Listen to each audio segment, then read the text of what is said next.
Welcome back, folks, to another episode of the show. Solo episode tonight. And don't really have much of a plan for this episode. I wanted to address really kind of one main topic. And it's primarily because I've had, I'd say a lot of questions, but I've had some people kind of ask me about my political identity, I guess you would say. And I've alluded to it a few times, and obviously you can probably tell on a lot of the issues kind of where I stand, and I've talked about a lot of kind of political stuff lately. And that's not really because I am, what's the best way to put this? I'm not a super political guy, believe it or not. I just find that right now there's so many issues that are sort of front and center that are very important, that should be talked about, that are in the news, and I was kind of pushed into being a little more political. And I wanted to kind of talk about that a little bit today because, and I believe I've addressed some of this in the past, but just to be clear about kind of where I stand politically and what my politics are. First and foremost, the very first thing I would say is kind of as one of my favorite podcast hosts says, I'm not married to my ideas. In as much as like you can change my mind, right? Like I don't, I won't argue even when I know I'm wrong about something. I'm not dogmatic, I guess I would say. And that's one of the primary drivers for why I've spoken out so much against this sort of woke ideology and woke culture that's sort of taken over the narrative these days, because I see so much of it that parallels religious dogmatism, fanaticism, sort of basing things not on fact, but rather on just feelings, and it's right because I said so, and I don't care about your counterpoints, etc. That's sort of the real approach that they take to all of this. And that to me has been a really big reason why I've spoken out against it. As someone who has a background in the sciences and believes in the scientific method and believes in open communication and freedom of thought and discussing ideas, it's been very disturbing to me personally to see how the left, specifically in America, really is opposed to these ideals that I thought that they espoused. And namely, that's anytime somebody has an idea that's slightly different from their own, instead of hearing that idea out and maybe arguing counterpoints, instead they want to silence them. They're immediately a terrible person. You don't have the right to speak. You're a terrible piece of shit, that kind of thing. And that's not the way I expected liberals, quote unquote, to conduct themselves, kind of coming into this as naive as I was. So today I wanted to talk about specifically why I, quote, left the left. Now, I wasn't necessarily on the left per se, but I did consider myself more of a classical liberal growing up. And a lot of that really stemmed from just not knowing, to be quite honest. I went through the whole process of going to college and being sort of indoctrinated that Democrats are the right ones. They are the good ones. They are the smart ones. And Republicans are just these dumb racists. And anyone on the right, not even Republicans, but anyone who's on the right is just a racist and a terrible person and doesn't believe in equality and economic equality, racial equality, etc. All these things that you hear touted. I was exposed to all of it. And naturally, I kind of was skeptical and hesitant, but I did fall into it. I was just like, okay, well, Democrats are the good ones. Duh, this is who the smart people vote for. This is what they're telling me. And a lot of it was because of my own apathy. I didn't care to really read into any of these issues. I didn't really look at myself and say, where do I identify as far as some of these issues go? And so it was kind of apathy combined with indoctrination that led me to just sort of by default say, yeah, of course I'm a Democrat. I'm I'm going to graduate school to study the sciences. Of course I'm a Democrat, right? Like that's what us smart people are. I had no idea what that meant. I had no idea what a Democrat stood for or voted for or any of that stuff. And I'll tell you right now, most of my friends were the same way. And in the 2008 election, gosh, myself included, I don't even know how many people were like, oh, yeah, I voted for Barack Obama. I voted Democrat just because, that's what we do. There was nothing beyond that. They didn't know anything else. And so that's kind of how it all started for me. And really, it was an evolution that occurred over time, namely in the last couple of years, with sort of exposing myself to different podcasts and books and things like that, and really just starting to be self-aware and start to question, well, hold on, that's not my values at all. I don't espouse what they're doing at all. And so it's been this slow sort of burn to where, I found myself consuming more and more conservative content, libertarian content, just really opening my mind and starting to objectively sort of examine these issues and really ask myself, where do I fall on some of these things? And to be quite honest, there was just as much repelling away from the left by the left as there was attracting, probably way more, to be quite honest, attracting to the right from the right. And what I mean by that is just constantly I was turned off by the far left. And you're seeing it more and more writ large in our country, like what just happened in the Virginia election.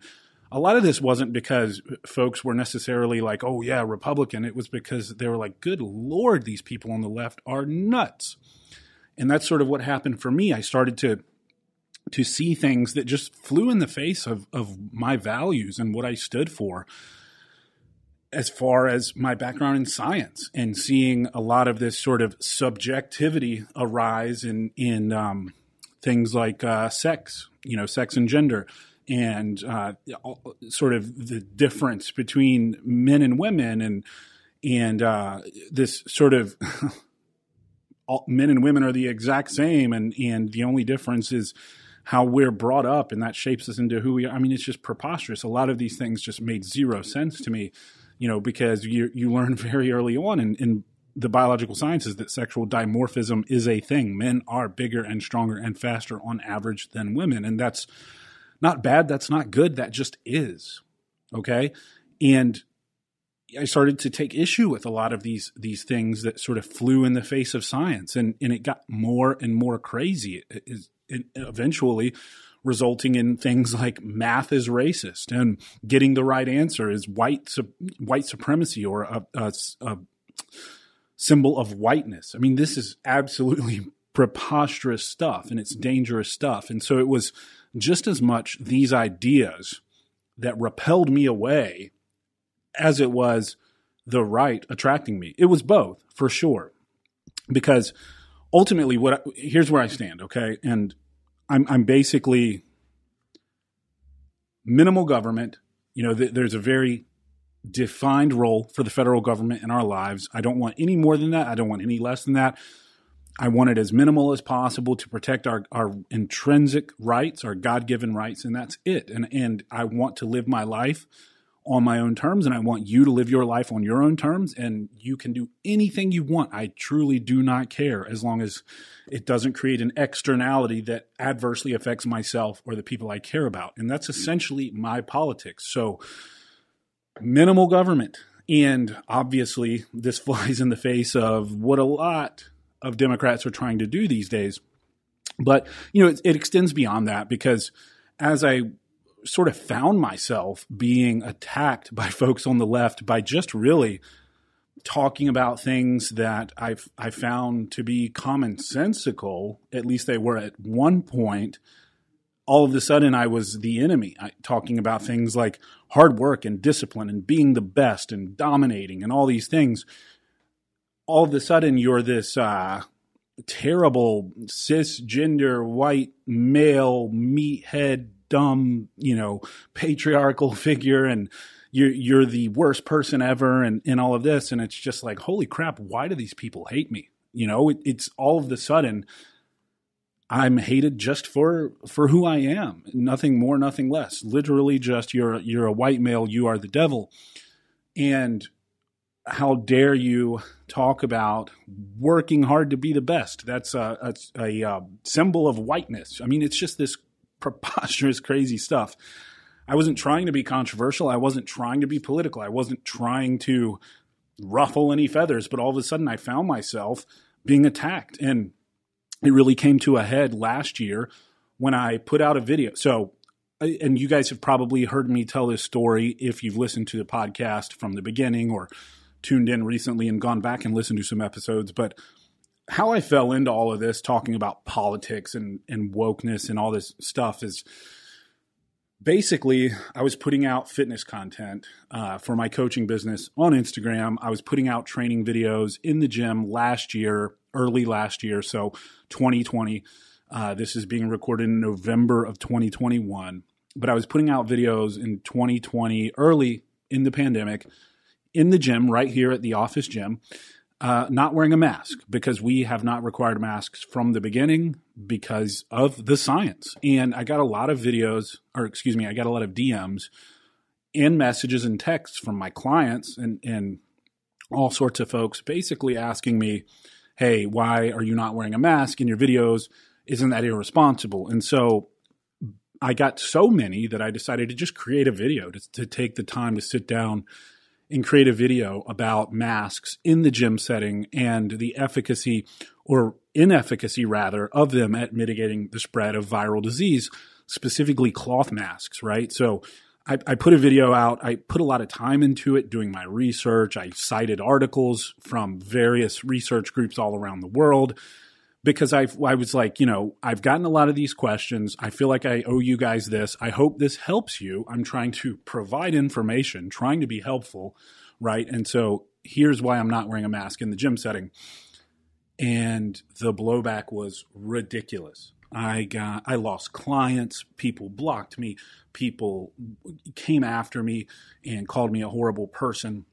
How dare I not wear a mask? And I'm sitting here just honestly just laughing to myself because those of us who have been in the sciences for any respectable period of time and specifically have worked with microorganisms or, myself, biochemistry, I've worked with bacteria and viruses tons. I mean, and if you've worked in a medical setting, as I have as well, you know that these masks are not meant to mitigate community spread of airborne viral diseases. That's not their purpose. They're not good at that. And Fauci even said as much in the beginning before he lied and took it back. So I was just blown away. It was almost humorous to me, but then I started to feel the effects of it. Like I said, I lost clients, people blocked me, people unfriended me.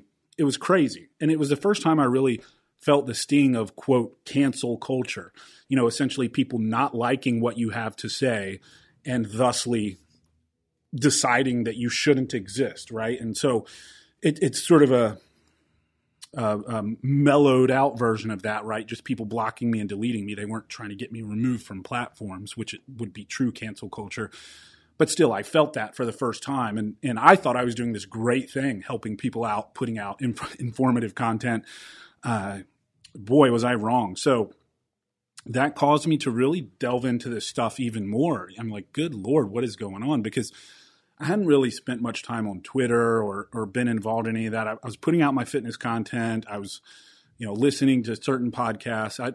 I've been listening to Joe Rogan for many years. So yeah, I was sort of tangentially aware of what was going on. But when you hear these things initially, you never think like, oh, it's that big of a problem. It's really that big of a deal. This is sort of something limited to the academic institutions. Jordan Peterson is fighting this up in Canada, and it's really kind of a university thing. And Canada's kind of wacky, so it got outside of the universities, and now they're trying to legislate. But that's the extent of it, right? But no, you start to see it really taking a foothold in the culture here in America as well. And so it's been this evolution for me of getting involved more and more. So as a result of what happened with getting attacked for putting out a video about masks that was based on scientific studies, I just simply put up that first signpost, and it was we can disagree and still be friends. Now, this for me, and the only reason I'm discussing this part of it is because this was very telling. Because when I put that up, what was supposed to be a very unifying message, right? I thought, I'm going to put this out, olive branch out to the world. Guess what, guys? You might think this, I might think that, but I still love you. I'm still your friend. We can still get along. Man, was I wrong about that too. I got absolutely attacked, and it was pretty dang one-sided. It was basically all of the negative responses to it were from the left, from folks on the left, or those who identified as being on the left, when I took a closer look at who they were. And it was really telling to me, because here I am again saying something that I thought was sort of widely accepted common knowledge, that, hey, despite our differences, especially in a country like America where we're united by an idea, right? We don't identify based on skin color or gender or this or that. We identify as Americans based on the ideals that we espouse in our Constitution that, our founding fathers laid forth, and that's what makes this country so amazing. So yeah, we can disagree and still be friends because, hey, we're still all Americans. We all believe in and respect the freedoms of our fellow men and women.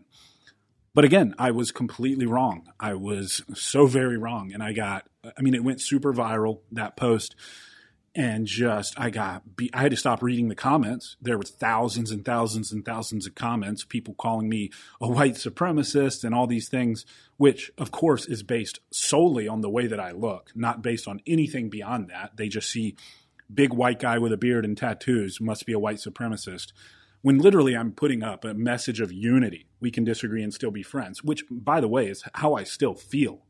I'm happy to discuss anything with the most far left person, because that's what I believe is the key to all of this, open communication, right? So, and I truly believe that. I truly, truly believe that. That's why I call this Free Mind Podcast, because I do believe that the best answer is having a free, open mind and having open conversation. But for my own political and ideological journey, that was a big milestone, because on the other side of things, a lot of people who were agreeing with me, who were like, yeah, absolutely, I may not like someone's politics, but I can still have a beer with them or whatever. There were folks on the right. And this was something that sort of flew in the face of everything that I had been taught, everything that I had been told in the academic institutions coming up. I went to undergrad on the East Coast, and then I went to grad school at UC Berkeley, so a bastion of leftist thought, right? I was in the sciences, but I was still at UC Berkeley, so I was exposed to it pretty heavily. And this flew in the face of everything that I had been taught, I had been told. I thought that liberals, those on the left, and this is another thing really quick. You'll notice that I very specifically use the term leftist when I refer to sort of the totalitarian left, those who are pushing woke ideology and silencing speech. A liberal, to me, is a very different thing, because I go by the definition of a classical liberal. And I hate when folks are like, own the libs, stupid libs, because really it's the leftists. It's the leftists that you're mad at. It's the leftists, because a true liberal is open-minded and accepting, and it's more like a libertarian point of view. But anyway, I thought this whole time that those on the left were they want diversity and equality, and they're very accepting of all ideas. Once again, boy, was I wrong. It was the exact opposite. Folks on the right embraced my message of unity. Folks on the left called me a white supremacist, a Nazi, whatever, the worst person alive. And again, this is all based on my skin color, because the message in the post was literally, we can disagree and still be friends. And that brings me to another point, is I started to notice that folks on the left really, really dwell on intersectionality, on these identifying characteristics that are really just sort of immutable characteristics like skin color, gender, things like that I view to be quite superficial, because ultimately we're just humans, and we're specifically, again, unified under this idea of being American. So to me, skin color is truly, I could not care less. Like, I truly could not care less. I grew up in an all-black neighborhood. I was the only white kid. My wife is a brown person. My kid is mixed. Like, do not care about skin color in the least. I've known assholes who are white. I've known assholes who are black. I've known assholes who are brown.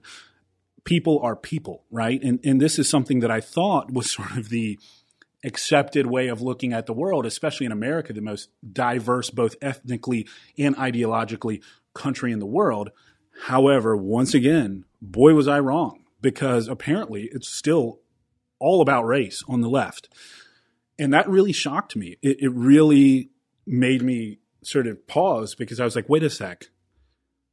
This whole idea of a patriarchy and a hierarchy based on intersectionality, and if you're a white male, you're sort of at the top of the power pyramid, and if you're a woman of color, you're lower on the pyramid, and all of these things, to me, just seemed at their face completely bigoted and racist, right? Because who am I to assume that my wife, who is a woman of color, just naturally has less power in this world because of her immutable characteristics? I think that's preposterous. She's a very capable, very powerful, kick-ass woman. And I think that it's very condescending to think that somehow I'm better than her intrinsically because I'm a white man. So that really took me by surprise. And I was like, well, I definitely don't subscribe to this bullshit. I do not. And you guys have probably noticed in my social media and stuff, in my big account before it got banned, I posted a lot about that. And, this whole narrative of racism is unidirectional, and a black person can't be racist towards a white person, and all this stuff based on power dynamics. It's just, to me, absolutely preposterous. I'm just like, we're humans. Racist is treating someone poorly based on the color of their skin, flat out, period. I don't care if you're white treating a black person, black treating a white person, white treating an Asian person, Asian treating a black person, like whatever. If you're distinguishing by the color of their skin and treating them poorly as a result of it, that is racism. That was the definition I always knew. That was the definition in the dictionary. And again, to take it back to MLK, judge a man by the content of his character, not the color of his skin. I thought this was the accepted ideology of the enlightened class, which to me, I thought was the left. I thought it was, the Democrats, the smart ones, as I came up through academic institutions, when in fact I found out really shockingly that it's not. It's the right. Because the right has very defined sets of values. And this is something that I discovered in my research. The right versus the left are very different in that regard. If I ask an average Democrat, like, what are the values of the left? I'm going to get an answer that's different probably from every single person that I ask. But if I ask someone on the right, what are the values of the right? They're going to give me the exact same answer pretty much every time, because it's a very distilled, boiled down version. And that's really rooted in, like, what is the definition of conservative, right? You're trying to conserve certain values. And it's been fascinating for me to kind of experience that and to see that literally, people on the right do not care if you're white or black or brown or whatever. They truly do not. I know black Republicans, brown Republicans, or conservatives or libertarians or whatever. And that's another thing, is that we've seen more and more sort of distancing of the far left from everyone else. So myself, who would traditionally be considered a classical liberal probably, or a libertarian, I'm now considered like far right by those who are on the left, because I believe in stuff like the Second Amendment. I believe in, personal responsibility and free speech and stuff like that. And so if you don't believe in the far leftist ideologies rooted in, critical theory and postmodernism, then you are an alt-right bigot through and through. And the result of that has been to really sort of unite the center with the right. And so now that you have phenomena like you see in Virginia, where they just elected a Republican governor, because essentially that's what happened. The center and the right combined, because the left is just wacky and they're condescending and they're disrespectful and they want to censor you and silence you and degrade you, right? So everyone with a brain is like, well, screw this, man. I'm going to go vote for this other person, because these Democrats have absolutely lost it. I mean, when you get to the point where you say, as Terry McAuliffe did, that parents shouldn't have a say in what's taught in their schools, man, you are too far gone. You have absolutely crossed the line. And that's what you saw. So you saw those who were more moderate in the center and those on the right sort of combining. And that's what's really happening, is this bifurcation, not between left and right, but really between far left and then the center and the right. And so obviously when you do that, you're going to have a large majority falling in that latter group, right? So you're seeing the far left distancing themselves even more and more and more. And so this is kind of how I evolved. And that was sort of one of the other things, the goalpost always moving. And I've seen this over the last couple of years, how sort of the left eat their own. And that to me was, again, just another reason that I was really took a pause and said, well, hold on, I'm definitely not a part of this, because you see time and time again, like one example is the whole pronoun thing, right? So you'll see someone who's traditionally a champion of the left, someone who has historically been on the left and been someone that the left really held up and looked up to. And let's say they're a lesbian who's fought for lesbian and gay rights over the years. But now all of a sudden they don't necessarily believe in using some crazy off the wall pronouns other than like, he, her, they, them, that kind of thing. But, the really weird ones, Zer, all this stuff. They're like, I don't really subscribe to that. Now all of a sudden they are completely thrown out. They're completely thrown out, and you don't get to be a part of the far left. You're an idiot. You're a bigot. You're a piece of crap. Never mind the fact that this individual fought for lesbian and gay rights for decades. They don't care about that. The left eats their own. You can't be woke enough. You can't be left enough, because they're continually moving that goalpost. And again, what you're seeing is just like for my science nerd friends in a centrifuge, right? As it spins, they separate out components to where all of a sudden you have this consolidation on one end, right? So folks are getting pushed out. They're getting pushed out of the far left because, again, they eat their own. You can never be woke enough. If you don't subscribe to the newest wacky idea that they have, then all of a sudden you are basically Hitler, right? It's this really sort of 100-0 approach, completely binary approach. If you're not far left, then you're Hitler. and it's crazy, but that is essentially what has happened. And so you've seen this term really get tossed around a lot lately, politically homeless. A lot of folks feel politically homeless, myself included, because, and I've said this before, there's parts of the Republican platform that I don't really subscribe to. I can't get down with. In general, I tend to like Republican candidates more, but I certainly have my issues with the Republican Party.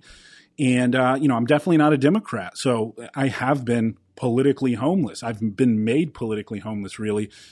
And lots of folks who, like, for example, I went to graduate school at Berkeley with, are now considered politically homeless because, kind of just as I have experienced this political evolution that has been really a two-component thing, myself evolving, but then also the landscape moving out from under me has happened to them as well. And so now they're looking around like, well, what party am I a part of? I guess I'm politically homeless. So that has been a phenomenon that's happened. And that was part of the reason that I also was like, man, screw the left. And it's been ever evolving. And every single friggin' week I see someone who's like, yeah, I used to be on the left and now I'm not because, well, I didn't do this. And so they basically threw me out. They tried to have me canceled. They called me Hitler. They called me, all these awful names. It's really wild. So another thing that I really can't get down with as someone who grew up poor as crap and was abused by my parents and was homeless and, all the stuff I've talked about, like, the only reason I've been able to become anything is because I live in America, where there is more class mobility than anywhere else. There is more opportunity than anywhere else. Look, there's a reason there's a waiting list of like 30 to 40 million people trying to get into this country, and there's not a waiting list anywhere else, right? Like that. And it's because it is an amazing, amazing place. And I love this country. I love what it stands for. absolutely, we have done some things in the past that are unforgivable, reprehensible, terrible, right? And everybody acknowledges that. We all acknowledge those things were horrible, and yet still, it's the best country in the world, by far the best country in the world. And so what you have arising out of the left, however, is this hate for America. I mean, it's so bad that just recently in the Kyle Rittenhouse trial, the judge, his ringtone on his phone was "Proud to be an American," and it went off in court. And immediately you see pundits on the far left saying, throw the trial out because the judge is he's obviously biased. Why? Because he loves America? So you're saying that if you love America, then you're not on your side? It's this really odd thing in the American flag. Folks who have the American flag sort of on a bunch of stuff, and I guess myself included, you can't see in this video, but I got a huge one on the wall over here. It's like all of a sudden you see rhetoric from the left that the American flag is like a symbol of white supremacy. It's like, dude, it's the American flag. It represents literally the opposite of that. It represents the most culturally diverse country in the world. It represents a republic, a constitutional republic where we have states that have states' rights, and we have federalism, and we have all these amazingly beautiful things that allow us to be as great as we are. And now you're going to say that the flag is a symbol of hate? The only hateful ones are the ones on the left. It's absolutely absurd. So this was just another thing that made me stop and say, hold on, I'm definitely not down with that, man. I'm not down with that. Like, America is what has allowed poor kids like me to become millionaires. White, black, brown, it doesn't matter, okay? It's just, if you want to do something, if you want to go after a goal and work hard, you can fricking do it here. There's no other country in the world where you'd have a better shot at that. Point blank, period. It's just what it is, right? So those are a lot of the reasons. Then, of course, other things that are, I guess, a little more standard, like I support the Second Amendment. I've grown up with guns. I will always own guns. I believe in our right to defend ourselves against a tyrannical government. And it's just, again, I love the Constitution and how it's laid out. And of course, if you believe in the Second Amendment these days, you're whatever the left called you, white supremacist, alt-right, Hitler, whatever. So little things like that, man. And look, I believe in capitalism and true meritocracy. I'm not talking about crony capitalism. There's definitely some things that could change. But again, it allows for more class mobility than any other system. I mean, we've certainly tried socialism many times in the past, and it's resulted in the deaths of millions and hundreds of millions of people. And again, I came up as a poor kid with like nothing, and just my hard work got me to where I started, grew, and sold a business for millions of dollars. And that couldn't happen anywhere else. It certainly couldn't happen in a socialist economy. So, once again, I believe in minimal government. I believe in capitalism. I believe in the Second Amendment, protecting myself. I believe in you doing you and me doing me. And I don't care if you want to smoke 10 joints and run around on your property naked shooting guns.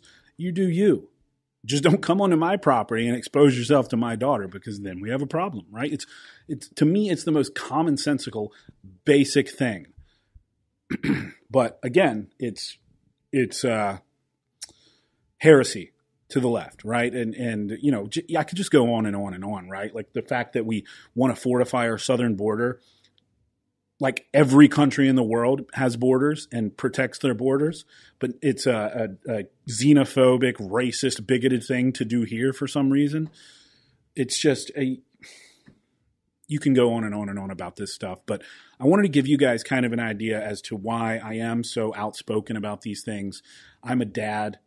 I care about the future of this country. I want to preserve the systems that have made it as great as it is and that have allowed myself and many of my friends, my brown wife included, to climb the ladder and be successful in this country.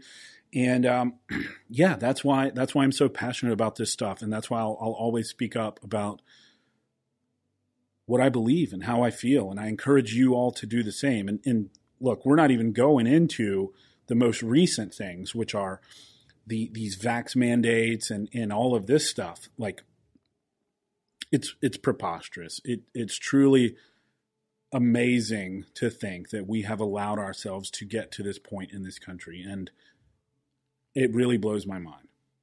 But anyway, that's why I quote left the left. And I hope that you guys will reach out and share your stories with me as well. I'm definitely interested in hearing. That's pretty much all I wanted to cover today. I'm not going to touch on like any current events or stuff going on in the news or anything like that. It's a Sunday night, so I'm going to get out of here and try and get some rest to start the week fresh. But as always, I appreciate you guys. Let me know if you ever have any questions or if you ever want me to discuss a particular topic or if you just have feedback. You know, I'm figuring this thing out as I go as well. I think I said, quite a few times tonight, so I apologize for that. Sometimes when I get going and I'm not cognizant of like how I'm phrasing my words, it just comes out because it's just lazy English, to be quite honest. It's just like saying or I'm trying to get better at it. But yeah, guys, I appreciate you. If you've taken the time to listen to this, I can't express how much I appreciate you truly. And as always, until next time, guys, keep your minds free.